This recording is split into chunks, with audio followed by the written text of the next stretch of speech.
দ্বিতীয় দিনাখন ৰাতিপুৱা আমি ফ্ৰেছ হৈ গা পা ধুই মন্দিৰলৈ ওলাইছোঁ, গংগা মন্দিৰলৈ। আৰু অটো এখনত উঠি আমি আহি আছোঁ। আৰু আহোঁতে আমি গোটেই বানাৰসৰ গোটেই চহৰখন চাই আহিছোঁ।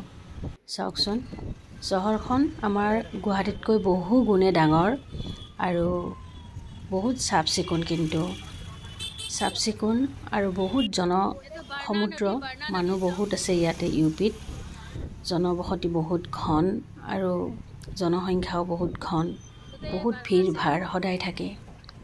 এয়া আহি থাকোঁতে আমি গণ্ডক কিবা নদী এটা আমি পাৰ হৈ আহিছোঁ।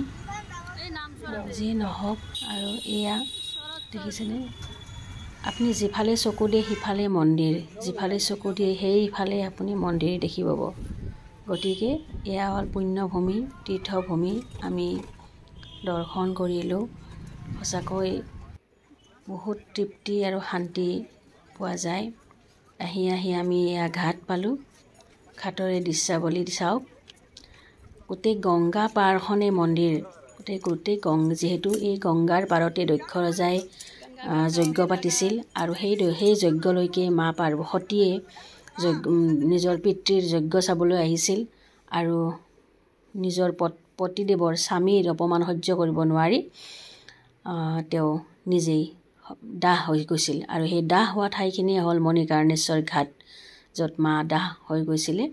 আৰু তাতে মানে মানুহ মৃত আত্মা সৎকাৰ কৰিলে পুণ্য হয় বুলি কয়, বহুত পুণ্য বুলি কয়, সেইকাৰণে সৎকাৰ কৰে।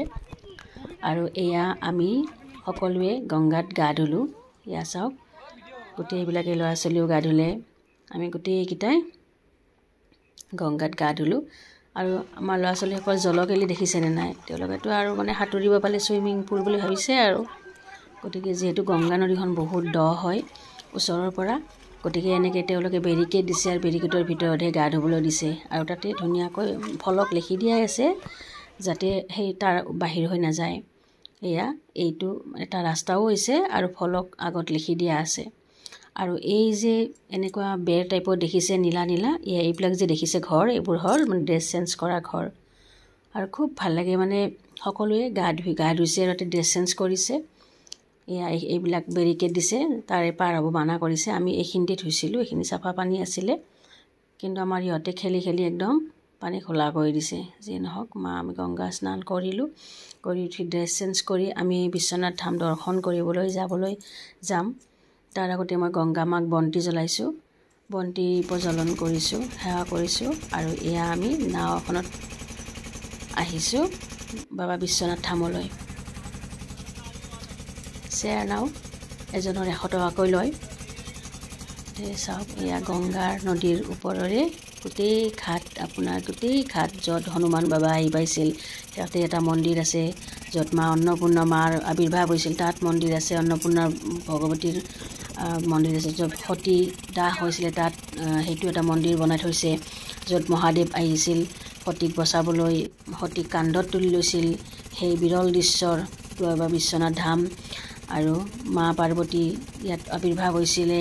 বাবা ভৈৰৱনাথৰ লগত মা সতীয়ে চুম নিচুম এইবিলাক ডাঙৰ ডাঙৰ দানৱসকলক মায়ে হত্যা কৰিছিলে, বধ কৰিছিলে। ভৈৰৱ বাবা মাৰ লগত আছিলে। আৰু ইয়াত ভৈৰৱ মন্দিৰ আছে, ভৈৰৱ বাবাৰ মন্দিৰো আছে।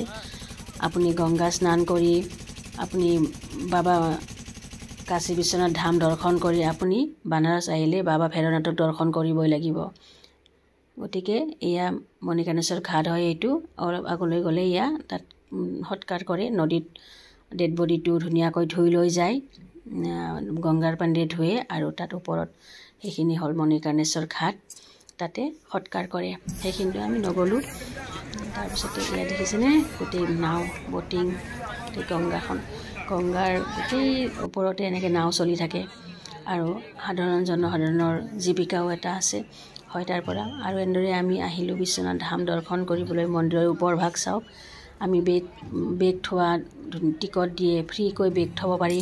তাতে টোকেন এটা দিয়ে, আপোনাৰ নাম ফোন নম্বৰ চব ৰাখি থৈ দিয়ে। তেনেকৈ আমি বেগবিলাক জমা দিছোঁ, বেগখন জমা দিছোঁ। মোবাইল নিব নিদিয়ে ভিতৰত। ইয়াৰ পৰা আৰু মই ভিডিঅ' কৰিব নোৱাৰিম, এইখিনি কৰি লৈছোঁ। এইটো ভিডিঅ' কিন্তু মই দৰ্শন কৰি অহাৰ পাছতহে বন্ধু বান্ধৱীসকল আপোনালোকেও ইয়াৰ পৰাই এই ভিডিঅ'টোৰ মাধ্যমে বাবা বিশ্বনাথক সেৱা জনাওক জয় বাবা বিশ্বনাথ বুলি কওক জয় মা গংগা বুলি লিখি দিয়ক কমেণ্ট বক্সত এয়া দেখিছেনে এয়া মূল গেট য'ত মা সতী মা পাৰ্বতী মহা বিষ্ণু হনুমান সকলো দেৱ দেৱতা একেলগে ইয়াত প্ৰকট হৈছিলে ব্ৰহ্মাদেৱ এই হ'ল পুণ্যভূমি গতিকে আপোনালোকে স্মৰণ কৰক মোৰ ভিডিঅ'ৰ মাধ্যমেৰে ভগৱানে য'তে থাকিলেও ভগৱানে শুনিব চাওক আৰু যিয়ে আহিছে সকলোৱে জানে আৰু যিসকলে অহা নাই এবাৰ আহিব এই গংগা ঘাটলৈ বাৰাণসী সঁচাকৈ পুণ্যভূমি কাশী এয়া ৰাতিৰ দৃশ্য আমাৰ বিশ্বনাথ ধামৰ ৰাতিপুৱা আমি 11টা পাৰ হৈ গৈছে আমি লাইন পাতি সোমাওঁতে আহোঁতে আমাৰ সন্ধিয়া 7টা বাজিছে একদম দৰ্শন কৰি ওলাই আহি মানে 7টা বজা নাই 6:30 মান হৈছে তাৰপিছতে বিৰাট ভোক লাগিছে সিহঁতৰ দিনটোতো একো খোৱা নাই তাতে ডোচা আৰু ইডলি এনেকৈ খালোঁ অলপ খাই লৈ আমি দৌৰি আহিছোঁ গংগা মানে ইফালে 7টা বজাত হেনো আৰতি আৰম্ভ হয় একদম ভিৰ ভাৰ তাৰ মাজেৰে আমি সোমাইছোঁ আৰু ভিৰ ভাৰ কৰি একদম দি পেলাই গংগা আৰতি আমি এয়া চাব পালোঁ অগ্নি প্ৰজ্বলন যে কৰে সেইখিনি দেখাই নাপালোঁ দূৰৰ পৰা শুনি আছোঁ ধুনীয়াকৈ এয়া অগ্নি প্ৰজ্বলনটো শেষ হ'ল এতিয়া বিচিব তুলসীত পূজা কৰোঁ ফুল পূজা কৰিব গংগা মাক মন্ত্ৰ বুলিব বিভিন্ন ধৰণৰ পণ্ডিতে ধুনীয়াকৈ গংগা মাক পূজা কৰে সদায় সন্ধিয়া গংগা আৰতি হয় গতিকে এয়া গংগা আৰতি চোৱা মানুহ চাওক ইমান দৰ্শনাৰ্থী আছে এইখিনি সময়ত ভৰি যায় এয়া আৰতি কৰি আছে জুম কৰি দেখুৱাইছোঁ বহুত দূৰৰ পৰা দেখিছেনে এনেকৈ এয়া এই স্নান ঘাট এইটো গংগা আৰতি ঘাট এইটো ইমান যে ভাল লাগে আপোনাক ভাষাৰে বুজাব পৰা নাই আহিলেহে মানে দেখিলেহে নিজে মানে অনুভৱ কৰিব পাৰি নেদেখিলে নোৱাৰি ইমান মানে ভাল লাগে মনৰ শান্তি আৰু গোটেই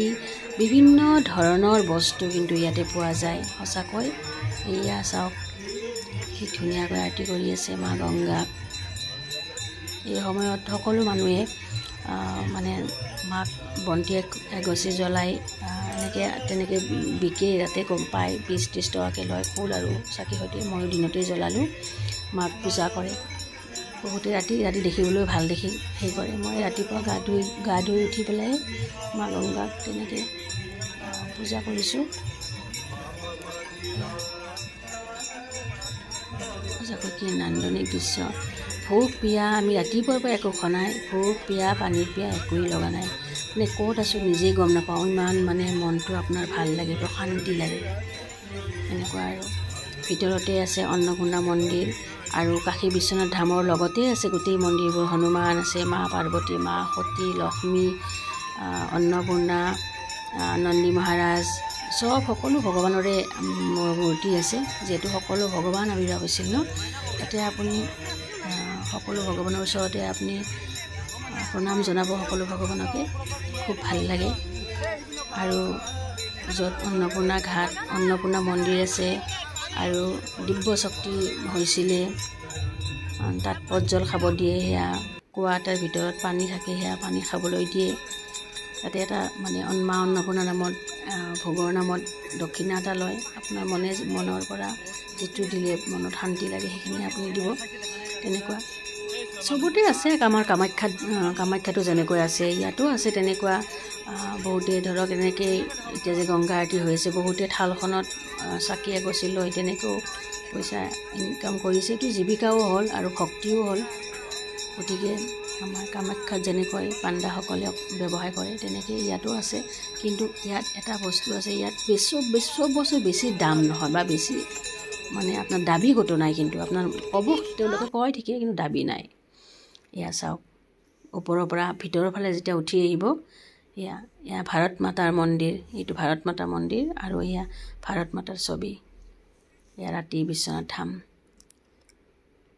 গংগা ঘাট আমি এয়া দৰ্শন মানে আৰতি চোৱাৰ পিছত এতিয়া আমি ইয়াৰ পৰা ওলাই যাম আৰু নেক্সট ব্লগ মই সকলো ভিডিঅ' বনাইছোঁ আপোনালোকক দেখুৱাম আপোনালোকে ভিডিঅ'খিনি মোৰ চাব আৰু লাইক কমেণ্ট এটা দিব নিশ্চয় আশা কৰিছোঁ আৰু যিসকলে এতিয়ালৈ ফ'ল' কৰা নাই প্লিজ পেজটো ফ'ল' কৰি দিব আৰু যদি ইউটিউবত চাইছে তেনেহ'লে MD ভিডিঅ' ক্ৰিয়েশ্যন ছাবস্ক্ৰাইব কৰি দিব। ধন্যবাদ। জয় বাবা বিশ্বনাথ ধাম।